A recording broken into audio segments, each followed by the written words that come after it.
Hello, hello. Can you guys hear us? Konstantin and Sunny, can you unmute yourselves? Yep, I'm unmuted. Can you hear me? Okay. Yes. Cool. Perfect. All right. Okay, awesome. Perfect. So for this session, we'll be talking about democratizing staking so that anyone, not just institutions, can participate. We have Sunny, Konstantin, and Chris, and I'll let them take it from here. All right, thanks. Yeah, so I guess I'll try and lightly guide the conversation, the panel discussion. We'll be talking about democratizing stakes so anyone can participate. But I guess first we can start with some introductions. I'm Chris. I'm the founder of Chainflow. Chainflow runs validators on a number of production networks, including Cosmos, LivePeer, Harmony, and the Open Application Network, among others. And of course, a lot of test nets, incentivized and otherwise. And we've been validating since, I'd say, mid-2017, just before the Cosmos Working Group was formed. And with that, I'll turn it over to Sunny. Yeah, so I just introduced myself like about an hour ago, so I'll keep this one short. But yeah, my name's Sunny, and I am a core researcher on the Cosmos project. I work for a company called Tendermint, and I do a lot of like work on designing proof of stake protocols and even some post proof of stake protocols. And I also run a validator called Sikka, which we run on Cosmos and Kava and a couple other testnets and whatnot. And Konstantin. Yeah, cool. Hey, I'm Konstantin. I'm the founder and CEO of BlockDaemon. We're sort of mid-tier node operator. We run nodes and validators across 30 protocols. And we're a little more of a dev tooling platform and, staking as a service company, but we do try to engage with projects during their testnet phase. One of the first nodes in the network is sort of our rule of thumb, and start with infrastructure testing, stuff like that, and then obviously running nodes for investors. So we run a validator as a service business as well, and then move into more the API-focused plugins, monitoring tools that enable others to operate nodes successfully and easily on a network. All right, thanks. So yeah, I think we can have some fun with this discussion. The whole idea is in terms of democratizing staking. I guess to me that means when anyone can participate, not just institutions. Does that mean anybody with an interest can participate? And is anybody with an interest and probably the skills able to participate in these networks? And I think in the early days of staking, we've seen some barriers already begin to pop up on different networks, depending on where the networks are in their life cycle, depending on the token distribution of the networks and a number of other factors. And so I think we'll talk a little bit about what exactly does democratizing staking mean. And I think I also see a link between democratized stake and decentralized stake. And then we can talk about some of the barriers to entry that validators may face today, and whether or not certain networks are even worthwhile coming online to at this point versus other networks. And then after that, we can talk about some of the things that can be done at the different levels of the project and protocol stack to continue to keep stake decentralized and validating democratized. So with that, I would start by asking Sunny. It looks like you have some things to say. Well, I actually wanted to ask, what do you mean by the distinction between democratized and decentralized? Because in my opinion, I feel democratized usually, it means something with democracy and voting and governance. And so I've just mentally been like, whenever people say democratized staking, I just was assuming it meant decentralized staking. But it seems that you actually think that there might be two different things. So I'm actually curious to hear from you. What do you see as the distinction between those two? Oh no, maybe I misspoke or wasn't clear. I see a very strong tie between the two.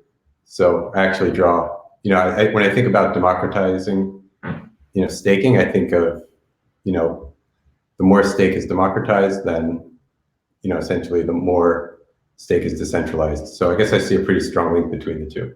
Okay, so they're the same thing. They're just the same synonyms for each other. Yeah, I think so. To some extent. Very close synonyms. Konstantin, do you feel the same way? Or do you see that differently? No, I think that's great. I think the question is kind of curious. What is going bad, right? Like I think there's a little echo. I don't know if somebody else has two mics open or something. I can hear myself speaking. Chris, I don't know if you. I don't know why that is. Yeah, Chris, try to mute yourself when you're not speaking. Okay. Yeah. So I would say, like, when it comes to democratizing staking, I think the goal should be to minimize the amount of harm. So, I would say that when we're talking about this, like, staking has a couple of different uses, right? For one, it's used to control consensus power, like distribute consensus power, and to determine which validator has so much power in consensus, and that in that sense, it has a very like security of the operation of the network take on. But then at the same time, a lot of networks also reuse the same staking system for other things as well, like governance. And so it's possible sometimes that our requirements from, what kind of level of democratization and decentralization is necessary for a good governance system might be very different than the amount of decentralization that's necessary for a secure enough operational layer. And so when we're thinking about how decentralized networks need to be, we need to keep in mind that sometimes like these different layers can have different requirements. So for the base layer, for the like consensus security layer, I think really the goal should be to get enough, there is actually sometimes this trade-off where maybe the system is actually more secure if it's a little bit less decentralized, right? Like, maybe it's better to have the validator set be consisting of 50 like really secure validators who have like amazing technical experience, who are across many different jurisdictions, than it is to have maybe 100,000 validators who are running on insecure hardware and with like very poor OPSEC. Like maybe that's the case, but then we have to consider that, okay, but if we're reusing that staking system for the second layer of governance, maybe maybe it's okay for consensus, but maybe we don't want the governance to be controlled by the 50 validators. So that's something that I think has to be taken into account when thinking about decentralization here.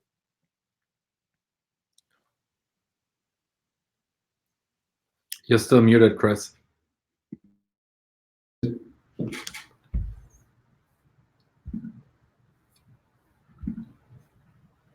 you hear me all right now? Yeah. All right, good. Sorry, I'm trying to figure out this interface. I think I got it.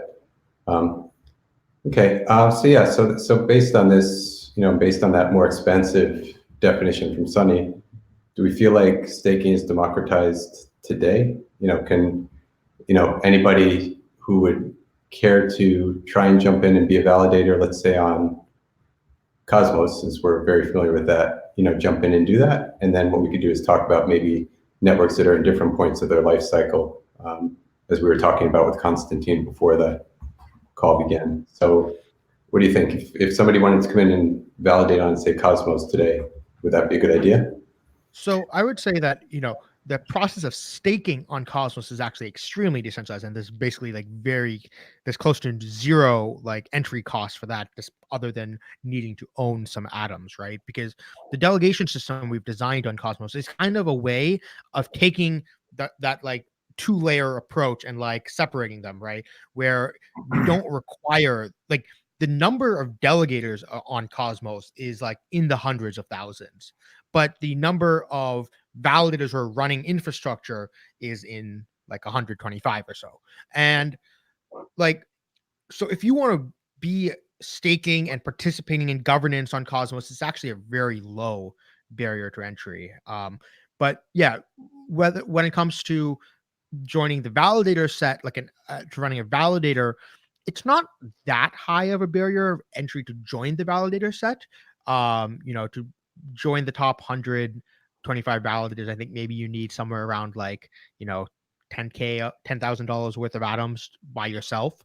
If you want to like be guaranteed a spot in the top 125. But the question is more, how easy is it to enter with a profitable validator? That I guess Yeah. that's a different question. I think one thing that's interesting, and so the way these networks start, and so we talked about life cycle, right? So one interesting formula is always to look at how many tokens sit on the number one node in the network and how many on the last node. And Cosmos is a good example of, I think, like the top node probably has 15 million atoms on it, which is like, I don't know, 15% of all tokens. And the 125th node, has like 2,000 atoms on it. So there's a huge discrepancy between the two. I think, and so that's one. Two is that the cost of operating a Cosmos node.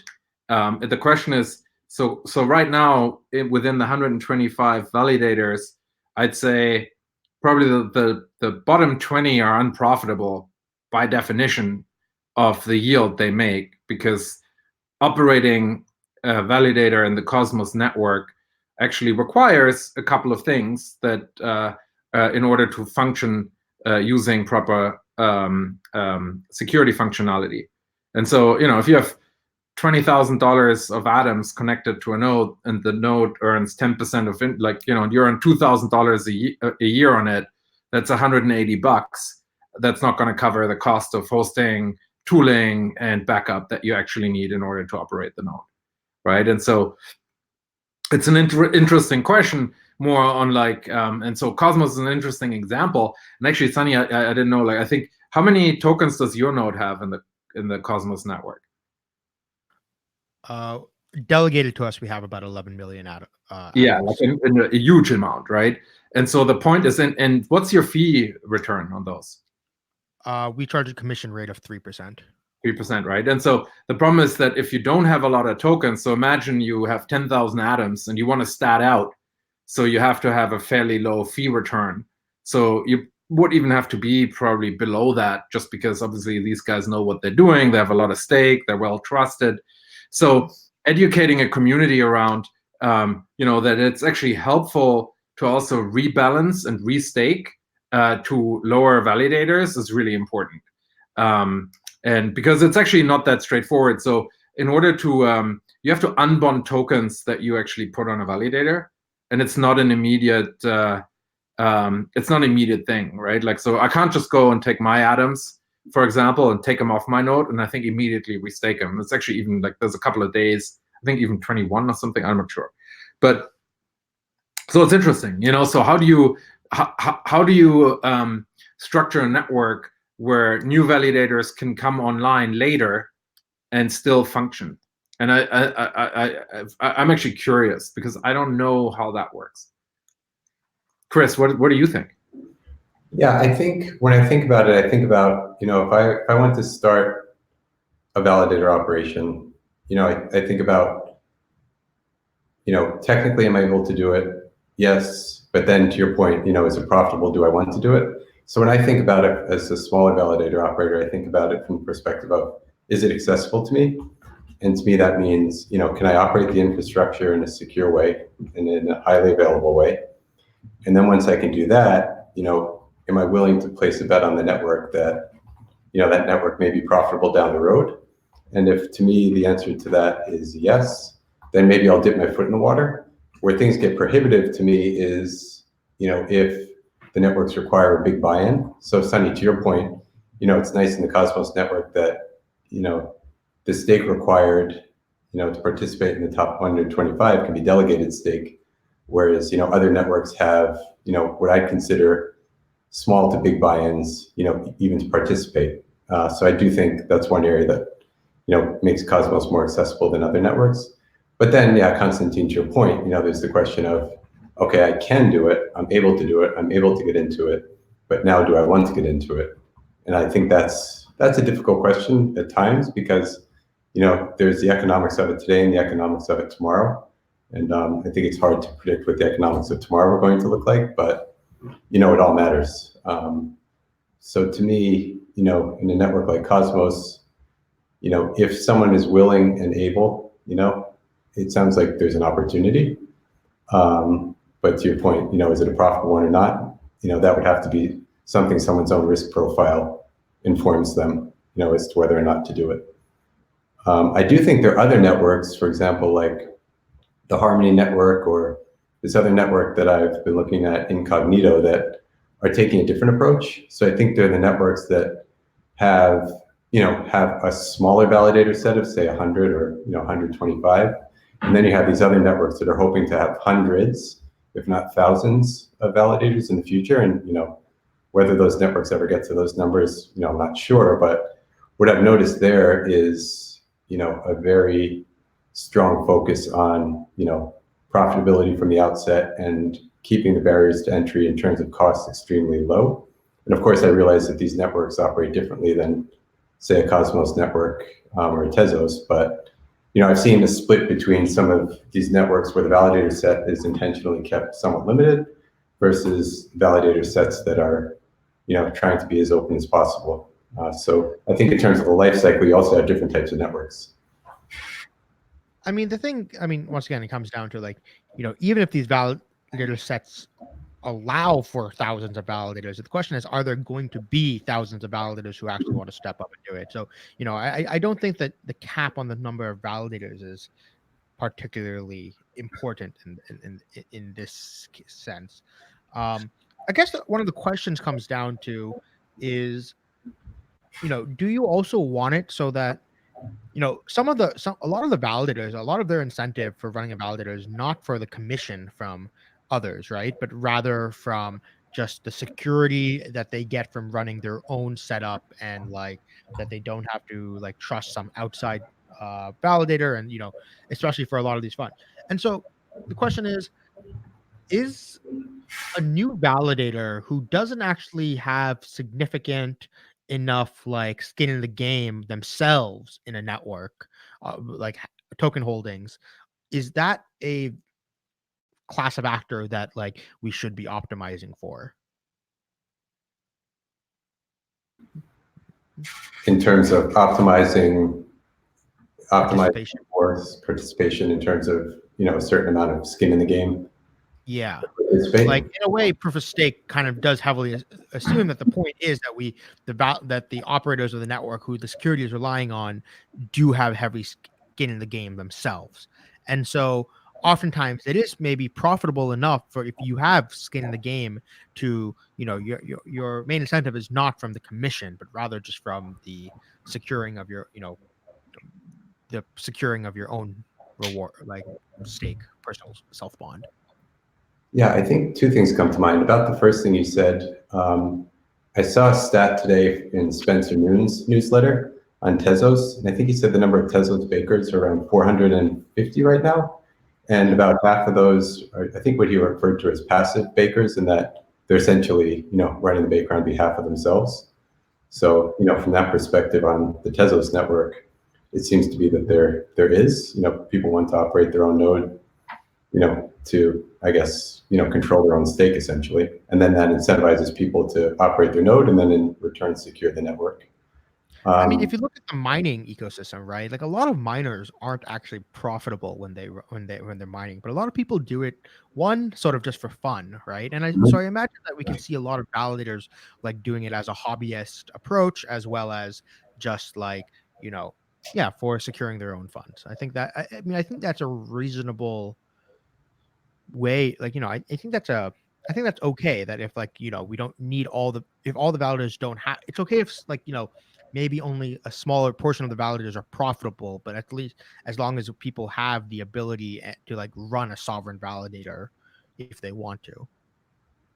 Yeah, I think it's super interesting, and because that goes back to the reason why proof of stake exists, and one of the things where it isn't problematic if there's a lot of tokens on a node, and you in theory could crash the network, but then you'd also be penalized the most, right? So there is this sort of thing, like on one hand, it's like, oh, how great is it to have nodes that have 15-20% of tokens assigned to the network? Also means they're, of course, a lot less likely to crash the network, because they would be the ones that are penalized the most.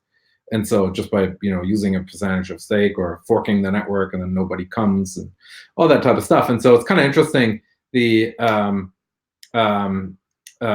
so I get that. I mean, it's an interesting question, and it goes to the effect then. One of the imperfect things of proof of stake, from my perspective, and if I can, like, for example, throw Libra in, it's interesting because if you're only going to have 100 validators in order to operate a technical network at scale, and then you actually make an active list and say, who do we think the best network custodians are among those hundreds? And then it's more like, okay, we give 20 slots to 20 large funds, 20 slots to universities, 20 slots to, kind of strong community participants, 20 slots to non-for-profits, and 20 slots to enterprises or something, and then you kind of, because it comes to a question of, at what point is something decentralized? You can be decentralized having 3 players, right? I mean, theoretically.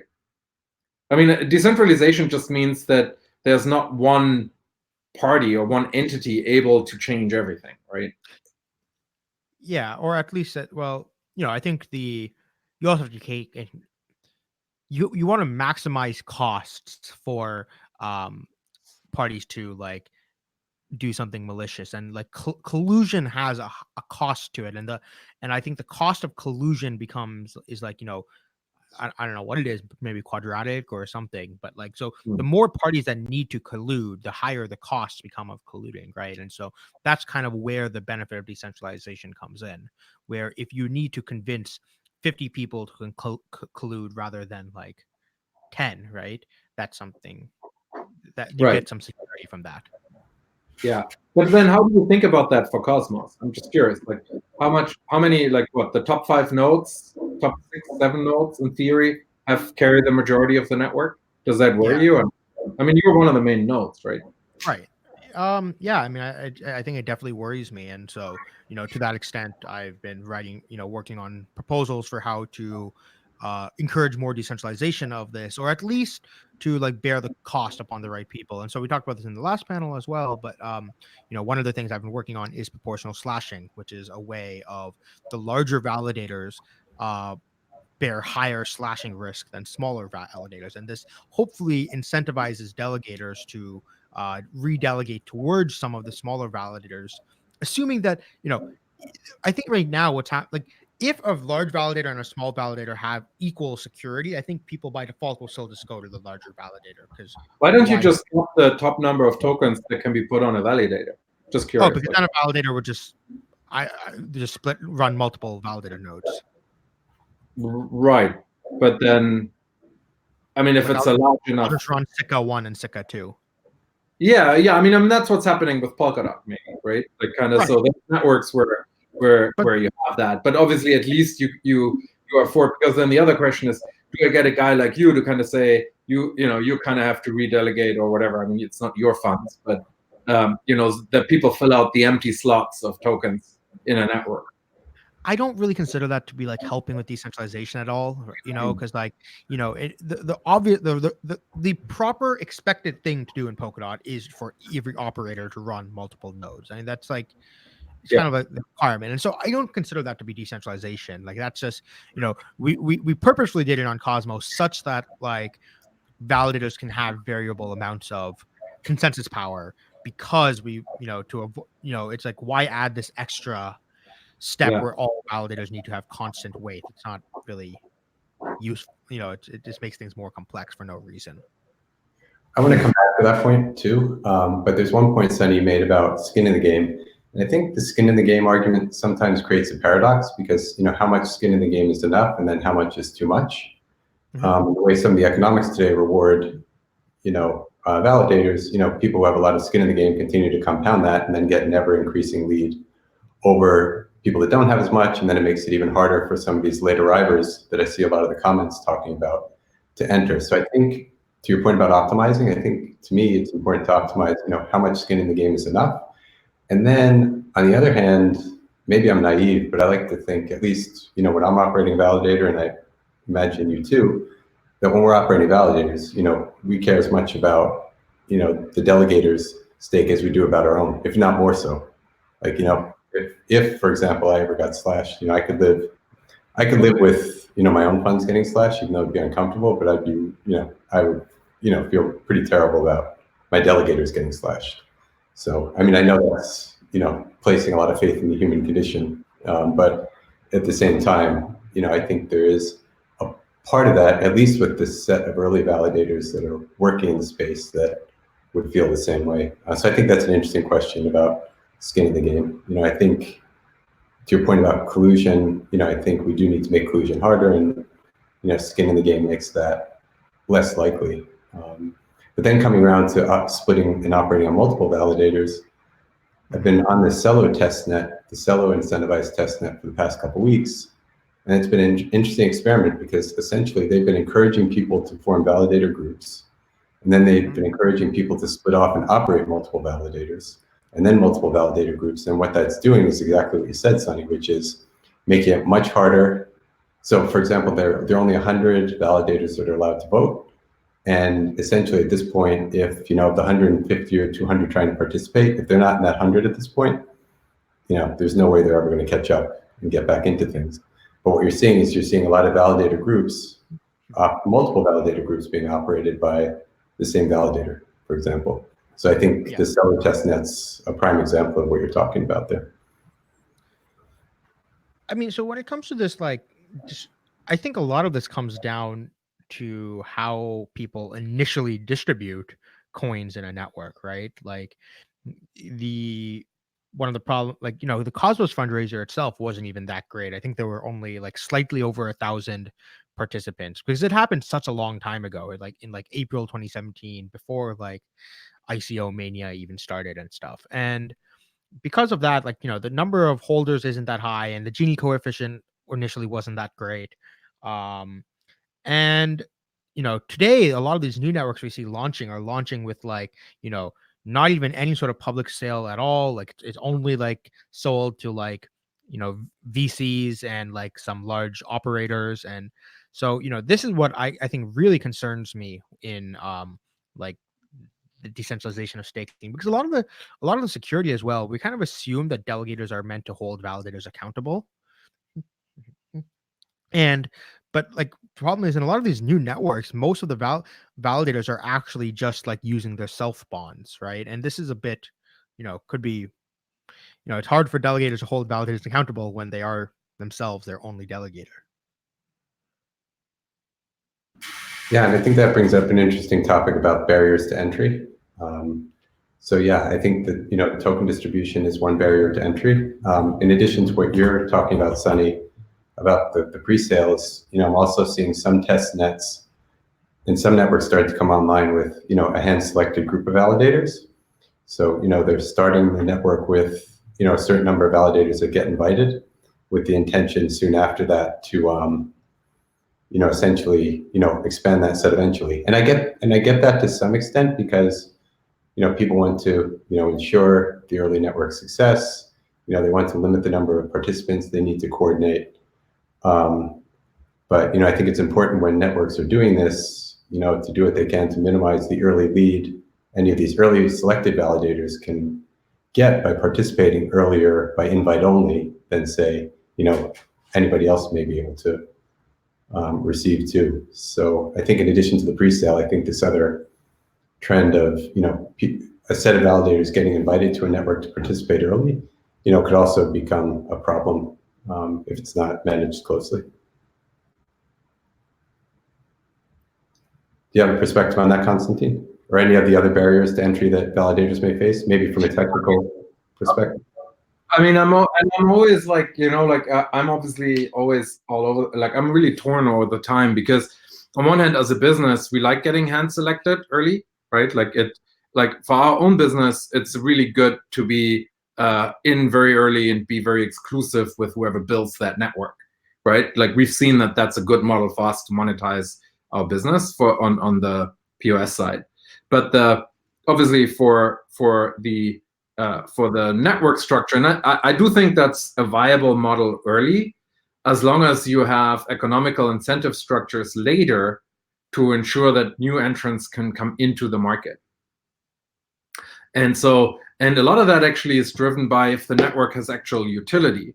Because right now I feel like POS and staking is really it's like airdrops for empty block validation, right? Like kind of a lot of the economical returns are based on nothing. I mean, there's not a lot of activity going on.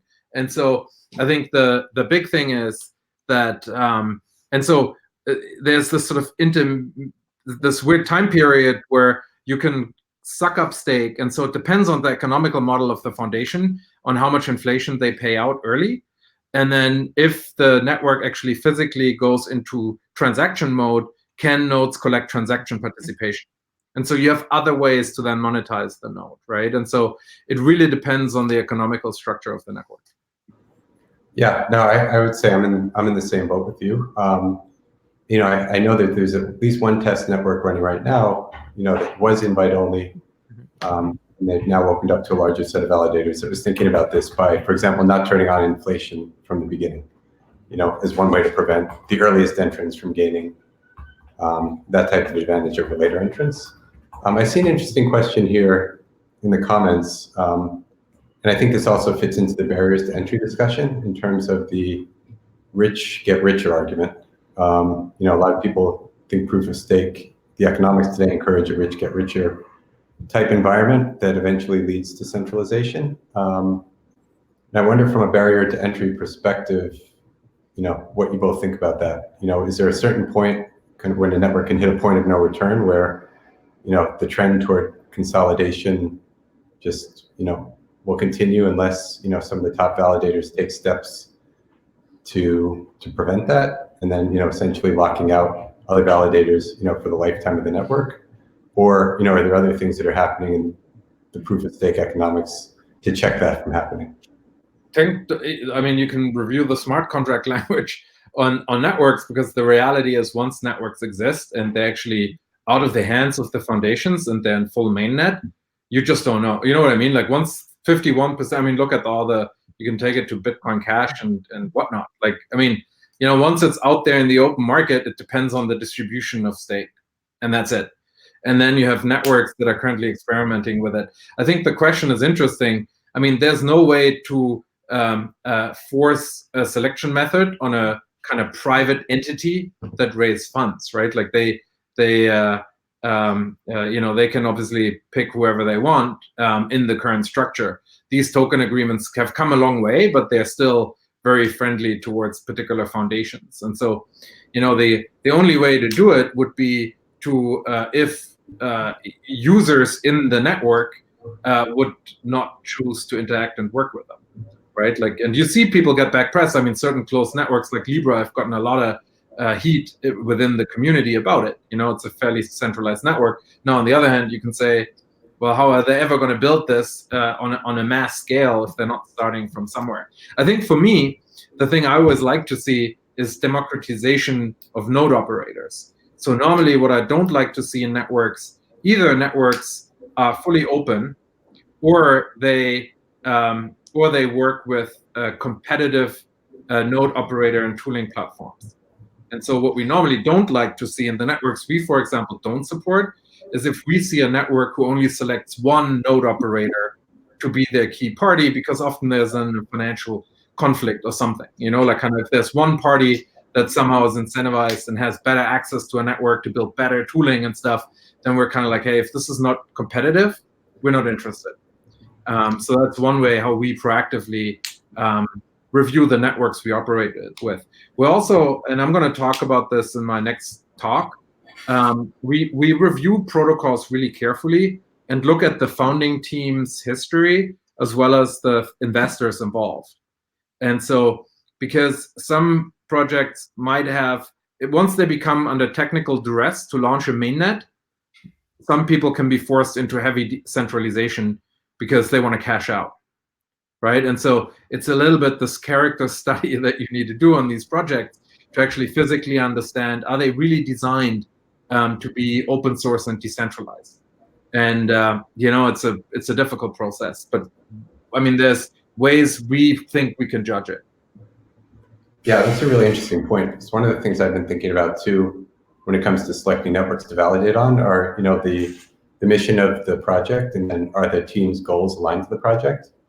Something else I've been thinking about is the decisions teams make early on, either consciously or unconsciously, that could lead towards centralization trends.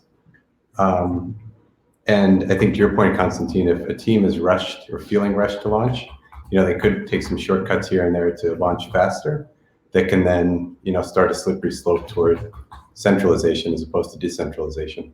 So yeah, I appreciate that perspective. So, I mean, this is why I think that like we need way better. I think we there was a lot of issues with the 2017 ICO like process, but I think it's better than what we have today. I think we've heavily regressed in how we do token distributions, and this like distributing only to VC is a big problem. And I think that's why I really like when people are experimenting with newer distribution systems, and like Edgeware is like a great example of this with like their lock drop system of like, okay, here's a way of like distributing tokens at a mass, like in a different way than that using the lock drop. And I actually propose a way of how to make it actually profitable for the development team to use a lock drop as well. And then there's other things as well, like for example on the Kava network. I think one of my biggest worries I have with Kava is the MKR distribution. One of its biggest problems is that it's super centralized, and I was hoping Kava would actually be, the distribution might be more decentralized, but I think it might actually have ended up becoming more centralized than the MKR distribution even, and this is kind of problematic. And so I have a proposal for like, let's do an airdrop to all DAI holders on Ethereum, where like, DAI, the people who are holding DAI on Ethereum are sort of like the customers of the maker bank. So, airdropping Kava to them is sort of like an invitation, like, hey, come be partial owners of the Kava bank, because you get an airdrop of this governance token. And I think that projects need to be doing sort of like figuring out ways to how to massively increase the decentralization of their distribution.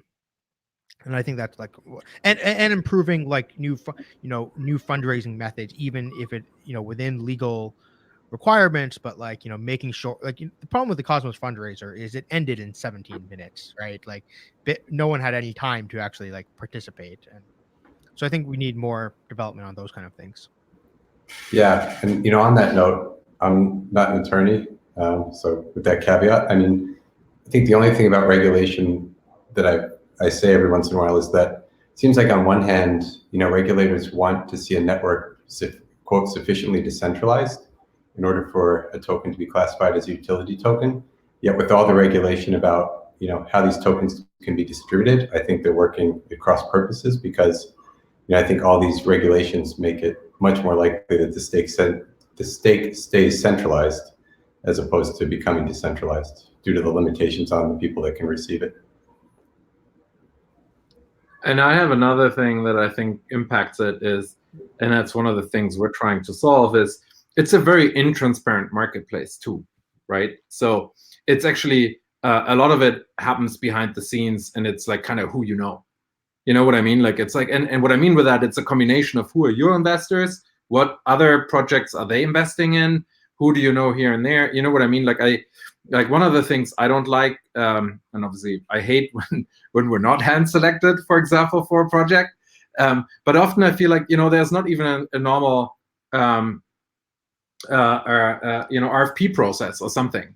It's not that that's actually a public process where people can then make a decision and apply or something, right? Where you say, hey, as a network, we have these certain requirements, and that's how we want to go about it. Most of the time, if it is a closed loop launch, it's all insider dealing, right? I mean, in a not necessarily bad way, but it's like, hey, great. Of course, we talked to the folks who gave us the initial money. They secured a bunch of tokens. They're going to work with whoever they want to work with, and we're going to start doing that with them. And so the genesis block of most of these networks is kind of flawed. And that's the problem a little bit, is it's hard to, if you miss the boat for decentralization, it's hard to get it done later. Because if you mess up the economical distribution, you might have killed the project. And it's very, very hard to return to equilibrium after that. And so for me personally, I really hate, for example, when I see a project, for example, come on that I haven't been aware of, where I'm like, wow, this is super cool. I love the technology and everything about it. And yeah, it was just sort of done by early investors, and they reached out to a guy they invested in, And it was like, oh, great, missed out on that one. And then we moved to the next, And so you get better and better in building a brand to ensure that that doesn't happen. But I feel like a marketplace alone would be a good solution for that. Like, where do people go, and like, where is an open marketplace to where validators can make proposals on how they're going to interact with particular networks? Yeah, and to that point, it seems like because there is a general agreement, there are a limited number of qualified validators in the world right now, that a lot of the networks are approaching the validators as opposed to the other way around. So I think that could be an interesting experiment. On that note, I have two questions in terms of what project team can do in order to help keep stake decentralized and keep staking democratized, and then also at the protocol level. So I guess starting with the easier of the two, Konstantin, along those lines, what role do you think projects have in matching early investors with validators, and would that help distribute the stake? I mean, there are certain projects that actually did a really good job with it, I feel, like Aggarwal, and obviously they had other issues, but at least they worked with like a handful of providers that they kind of interviewed, right? Like they had an internal process where they reached out to people and said, we want to talk to you. And then I think they kind of fielded their investors sort of across those, right? So they were trying to kind of manually engineer a degree of decentralization, which I think at least worked partly, which is one way to do it. And so what I mean with that is so one hand, it's really down to the foundation how they want to go about it. Like you have certain foundations. Libra has one node provider in their association, right? So do all the nodes go there, or is there going to be decentralization there? Who knows? And so what I would look for projects and foundations is to at least introduce competition, because once there's competition, then it means that there's nobody creating unrealistic business models, which opens up the room for other people to come in later. And so I think that's always very important. The second is foundations obviously have mechanisms and how they manage inflation and dip into pools to distribute tokens later. The third is actually, and that's one of the ways we make some extra money, is building deployment tooling for other validator companies, right? And so for us, it's we open source our deployment scripts, for example, and allow other people to use them to actually deploy a validator and then sell monitoring plugins or something down the line, right? And so the question is, but the point for that is, in order for that to be profitable initially, you need support from the foundation, right? And so it depends a little bit on how the foundation is going about rewarding those type of behaviors. And most foundations are pretty solid in giving out grants. And so I would always look for projects that have competition early. It doesn't have to be everyone, but you want them to work with multiple providers, because that means that you don't have sort of a monolithic tool and deployment structure from day one. And then you want to make sure that a foundation has enough tokens to incentivize tool development, is from my perspective. Yeah, so I would say the two things that the protocol developers need to do is, one, make sure that they're distributing tokens in a decentralized way from the get-go, and two is making sure that staker delegator rights are maintained so make sure delegation is done in protocol, right? So all these new networks who are like saying like, oh, let's just try to like not have delegation do in protocol. We're going to try to make our, like Ethereum does this, right? Like they try to make it so that delegators have to, they don't make it easy to delegate, right? They kind of heavily, assume people are going to run their own validators, but really people are going to delegate anyways. But then you only make it you essentially make it easy only for people who have like the bandwidth to like create legal contracts with people for delegation, when instead, if you do it in protocol, you make it easy for anyone to obtain delegation that way. And then the second thing you want to do is you want to maintain those delegator rights, right? Like, so you don't want to be so like, oh, like in Cosmos, for example, we let delegators like vote independently of their validators. We let delegators easily and quickly switch away from validators that they don't like. We developed this thing called instant redelegation to do that. And so it's like things like these. We really want to maintain delegator rights as much as possible. And I think that protocol developers have an obligation to do that for to help decentralize stake in their network.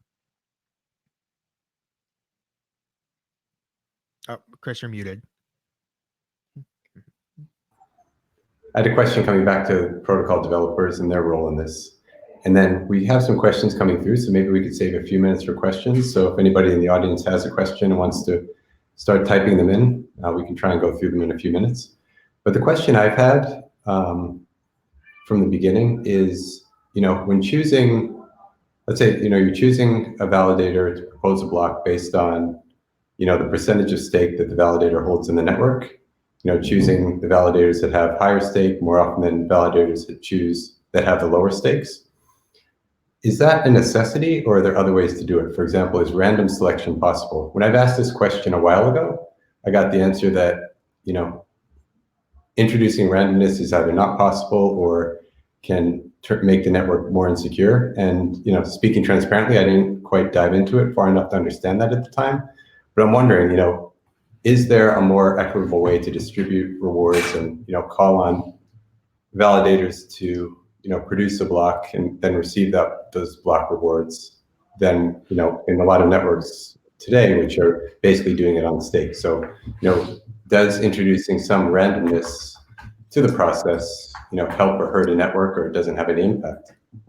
So, I mean, in the Cosmos Hub, every block, the rewards are split equally amongst all stakers. So there's no it doesn't go to just the proposer of that block. So I'm not sure randomness would particularly help in this case. There is a proposer bonus, which is up to 5% of the reward of that block will go specifically to the proposer, but that is meant specifically to incentivize them to not censor other validators.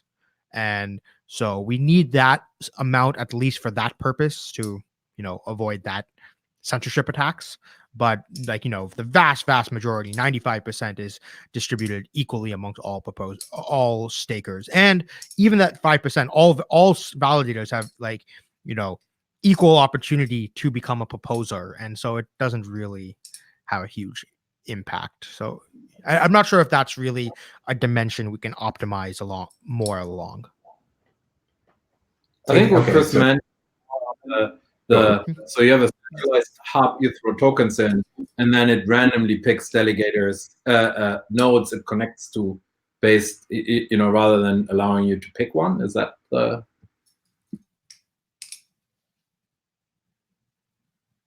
Well, I think maybe a better question to ask would be, in a broader sense, is there anything now that we've been, the Cosmos network's been operating for, a while, Tesla's been operating for a while. Is there anything we've learned about the protocols themselves that can help prevent the rich get richer scenario, I guess, is a better way to ask that question. Is there anything we've learned about how rewards are distributed, or, for example, Konstantin brought up the idea of capping validators at a certain level. Are there any things that we've learned so far that could encourage a greater distribution of stake and make it easier for smaller operators to compete with larger operators? So, for example, the one idea that I've seen kicked around is somewhat, incentivizing larger validators to delegate to smaller validators. In one example, are there other things along those lines that we've learned that can help, offset that compounding that tends to happen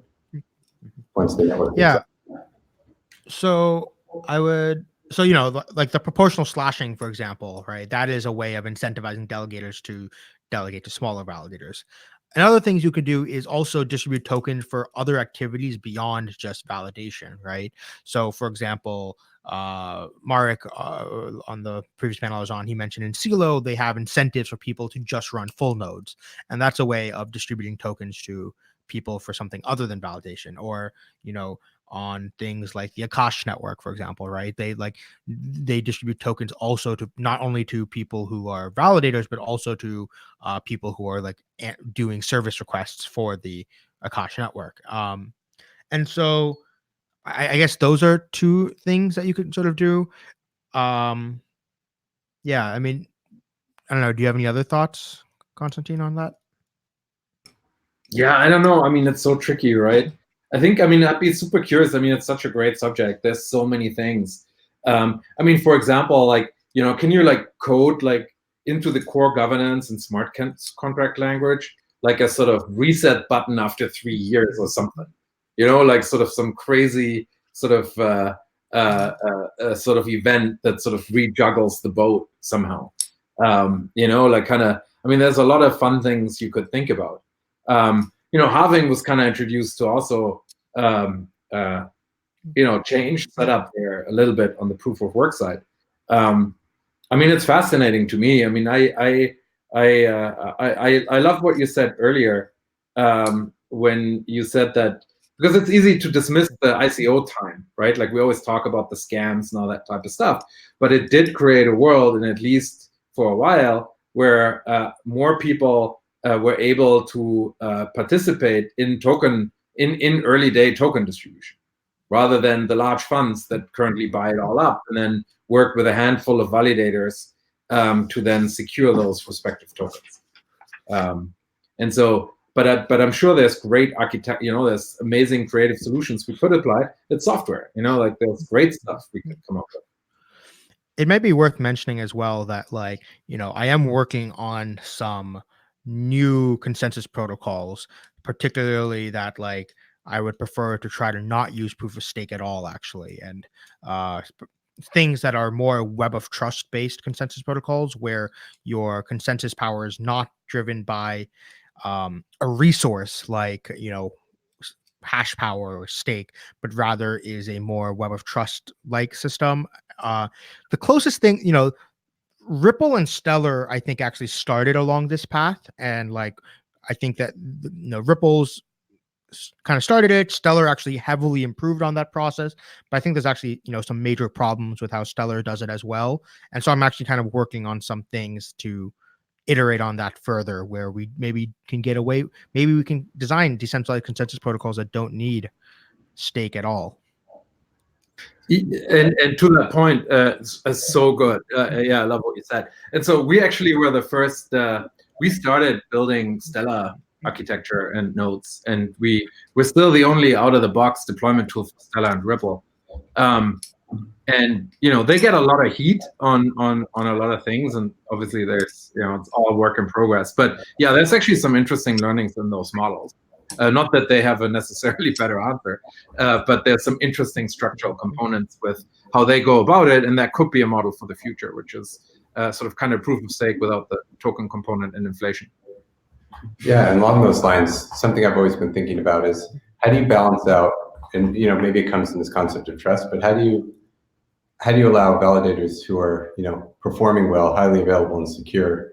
And coming back, Sunny, to your point, you know, if a delegator is looking at two validators, and you said this earlier, you know, and one has, you know, 10 million atoms and one has 2 million atoms, you know, but the delegator believes both of those validators are equally capable, you know, they tend to go with the validator that has higher stake. And we saw this a lot in live peer too.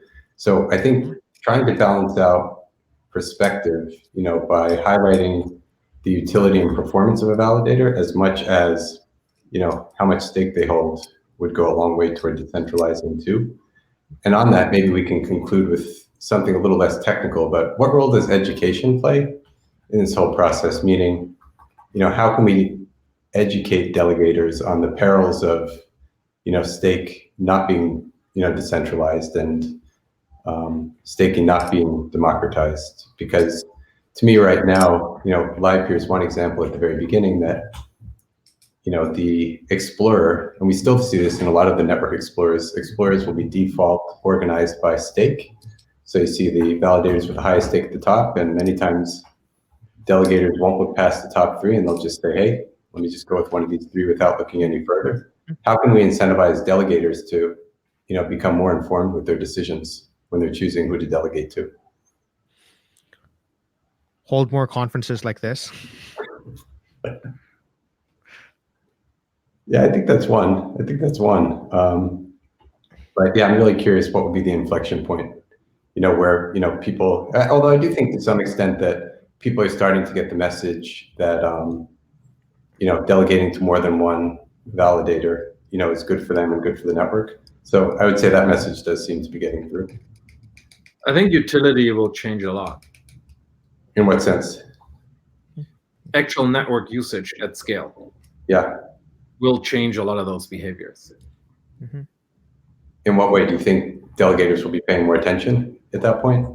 Yeah, I think the reward mechanisms become a little differently, and I think people actually purchase tokens not just for the sake of stake potentially, and so suddenly there's other mechanisms that might bring some flexibility within the validator and token mix-up. Okay, so, yeah. Again, it's important to understand that most of these networks have very little actual things going on, right? So we're still operating a little bit in kind of test nets, Mm-hmm. Yeah, no, I think it's a good point. I think, yeah, step one is for these networks to come live, but yeah, I think there's no utility without these networks actually being used. Although there are some exceptions, I think like Terra is a good example, but Sunny, looks like you had something to say. No, it wasn't on this topic. It was on something actually I saw a little bit earlier. I just wanted to point out where people a bit earlier in the chat, people were talking about like new entrants to the network and how like it's very difficult to join. I mean, I agree that might be true, but like that doesn't mean it's impossible. There are, for example, in the last 1 month, like the ZK validator joined the Cosmos validator set and quickly made it into the top 10 validators. And so not that it's just as a counterpoint, counter evidence to show that it is possible to join into these networks even after they start. That'd be a good point to wrap up on. What do you think? How are they successful in breaking into the top 10? Is it dropping fees very low, or was it through some really good marketing efforts, or what do you think helped them get there? To be honest, I mean, I'm not completely sure. It might be Anna is pretty well known from the she has her podcast, and that's part of that. Part of it is also, Will Harborn is one of the co-founders of the ZK Validator, and I'm curious to know how much of their delegation is from Bitfinex. But it's kind of hard to tell. Fair enough. Does anybody have any closing thoughts? Anything that let's say a closing thought. Let's say in the audience there are people out there right now that are trying to decide, that have made the decision to become validators, but they're trying to figure out where to look in terms of what networks to validate on next. Should they look at existing networks? Should they look at new networks coming online? Where should they look? So yeah, I mean, I'm going to be giving a talk after this around how to build stake, and so I'll touch a little on that. But I think yeah, so a great question is where to look to actually get an overview of which ones are currently in testnet, right? Like, so knowing when stuff comes. So we have an internal calendar, which we set up, where we actually then, kind of where we pick the ones we follow and stuff like that, and so it's a good question. I mean, look at the large validator companies, see, sometimes they say it pending or coming soon. And so, that's a good way to kind of see, hey, what's potentially coming down the line? Should I take a look at that or not?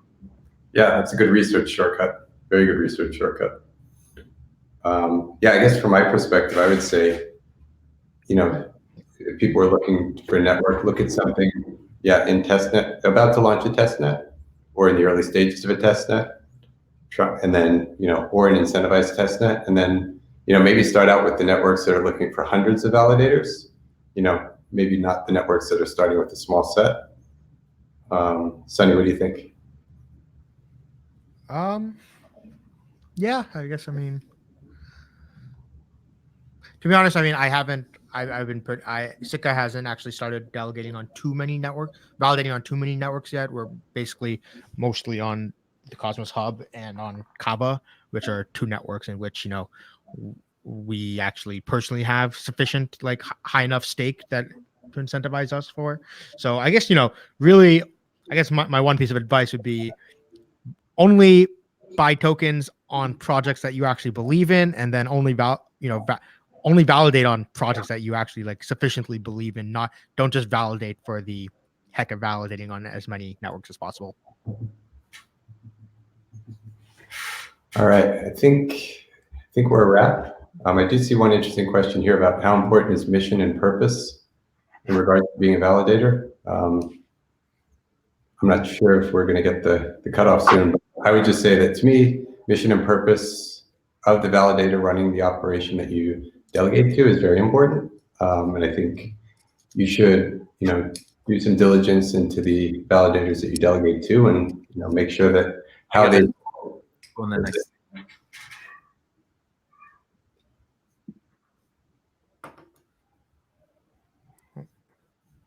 All right, I think we're done. I'm not sure how this works. We can still stay on, or if we're done, but